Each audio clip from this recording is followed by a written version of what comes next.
Oromoon irree tokko wal qabatee nama gurratti nu haa godhu. Nama irree tokko gurratti nu haa godhu. Xinnaan nu haa guddatu. Guddaan nu haa godhu. Kinooti ijoolleen tunis nus koreen nuu xaarreen laffaanee kunooti malkaa kana toora kana guutuu deemee waaqni guutuu haa godhu. Ijoolleen tunis korra fiteessa oreejeriin xaaranii kinooti kabaa keenya wajjin gatanii biluu kana gabbina jedhanii gabbina waaqaa isaanii haa qaqqabu. Waaqni guutuu haa godhu. Kan fuudhee ilmoorra haa godhu. Kan fuudhuu waaqni haa qaqqabsiisu. Hamaa waaqni haa fageechu. Waaqni waraana shananii haa jedhu. Waaqni walangee shananii haa jedhu. Waaqni wartuma shananii haa jedhu. Waaqni caffee uni haa jedhu. Waaqni malkaa uni haa jedhu. Waaqni ateetee uni haa jedhu. Waaqni qaalloma uni haa jedhu. Waaqni arbaarii uni haa jedhu. Waaqni guutuun haa godhu. Waaqni araddaa uni haa jedhu. Araddaa malee hin bulani araddaa malee nuurani waaqni guutuu haa godhu. Ilmoo kan abbaa dhalfatee haa taatu. Karri kan abbaa horee haa ta'u. Haati warraan abbaa fuudhee haa taatu. Hamaan haa fagaatu. Hundumtuu gaaraa daka nagaa haa ta'u. Kinoo geetunis garramaanis xaaranii tuumaa tana bakkatti nuu deebisanii waaqni biyya kana waaqni haroo guddoo ammarree jarri isaanii ture isaan haa bulchu. Jarri isaanii ture isaan haa bulchu. Isaan tuwaan kana walitti qabee goree kana walitti qabee kunoo dhibaa kana diriirse ammarree saanamaa isaanii haa diriirfatu. Saanamaa isaanii haa diriirfatu. Karri isaanii bobba'ee haa qalu. Galtiin isaanii godhe keessa haa bulu. Qotoon isaanii kan bara haa baattu. Waaqni guutuu haa godhu. Ammarree kana caalaa nama wajjin dhaabbatee uumaa keenya duudhaa keenya balli kan irratti nu haa godhu. Duudhaa keenya guddi kan irratti nu haa godhu.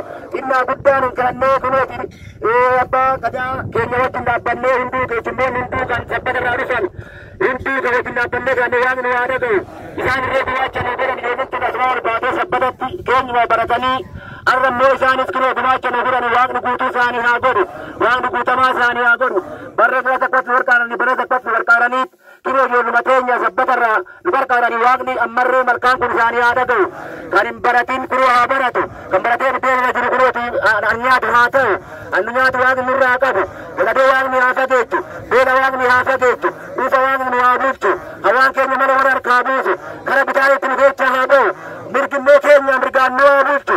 Kan ijaallaa nu kana facaafannee kan maqaa waaqni ga'ee nu haa laatu. Ga'ee nu haa seeru. Annu nyaatu rabbi nurraa haa qabu. Bari bara nagaa nu haa ta'u.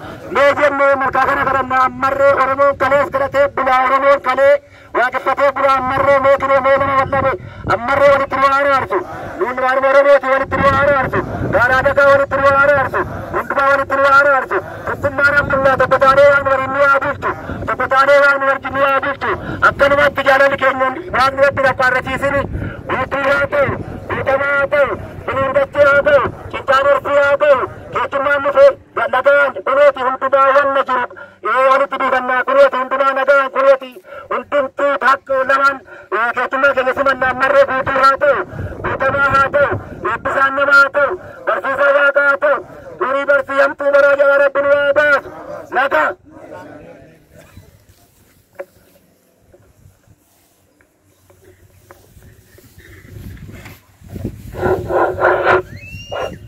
Ishi akkasin jettanan jira nu falcha. Rabbiin nagaan nu oolchu nagaan nu haa bulchu. Saafi sababii nu haa oolchu. Biyya keenya biyya nagaa nu haa godhu. Akkanatti wal bira oolchuu nu haa bulchu.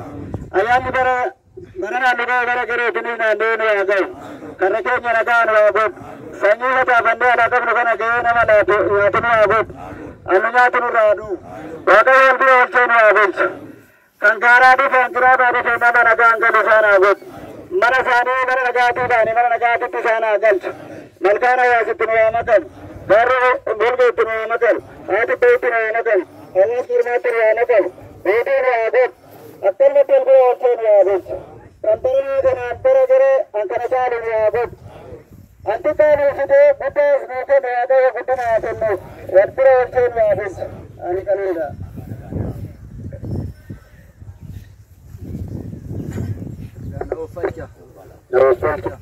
Waaqni kan nagaani nu oolche nagaan nu haa bulchu.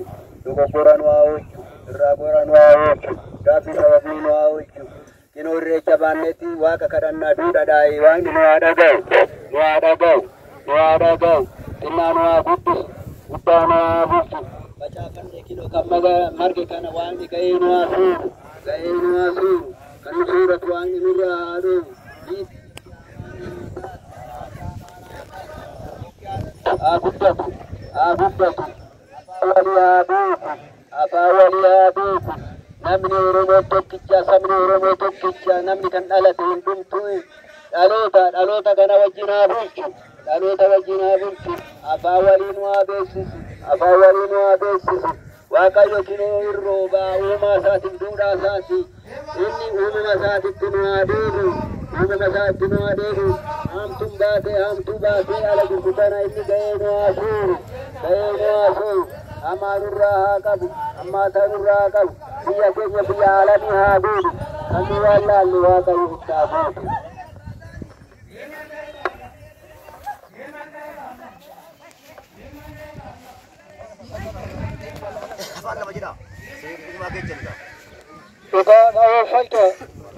Naofalta waan nagaan abuut dogogoran abuut rabbi guutuu haa ta'u waan guutuu haa godhu ati birboo uumatti nu deebite uumaan nagaan haa godhu waan alanis isaa kana biyya dattaa irraanfatu biyya afaan walii haa beeku xinnaan haa guddatu guddaan haa buusu afaan walii walaa beeksisu nagaa. Naofalta nagaan abuut afaan keenya tokko haa godhu haa keenya irra biyya nagaan haa godhu. Keetiin argaa irraa kan watti hir'ineen nagaan haa godhu. Akkan watti biroo waggaa arraatis akkan watti nama qabatee irraa fudhatu haa ta'u. Akkan watti immoo afaan keenya tokko godhee nagaan ni abaasu. Tawaayii manaan keenya irraa haa ta'u. Akkan watti immoo